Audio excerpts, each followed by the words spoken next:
Hello, in this video I'm gonna show you how to add a music bot on your Discord server. So at the top over here, click on your server name and then go to server settings.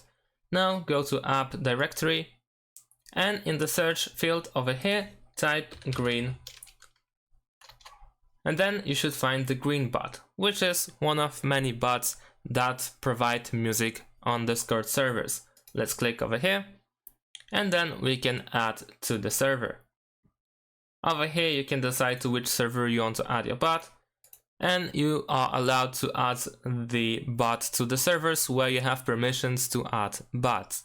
So I'm gonna choose my server, of course, and then I'm gonna press continue. After that you will see list of permissions that the bot requires to grant to him, and if you want to you can of course change things up. However, it is recommended to give for the bot all permissions that the bot requires.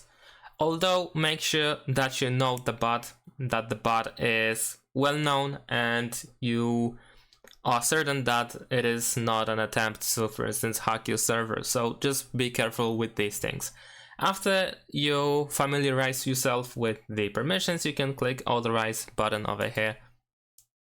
Now you can confirm that you are human and then solve the captcha. And now it's pretty much done. Now we can go to our server, and then as you can see we have the bot added on our server. And that's it. Thanks for watching, leave a like and subscribe to my channel, and see you in my next videos. Bye.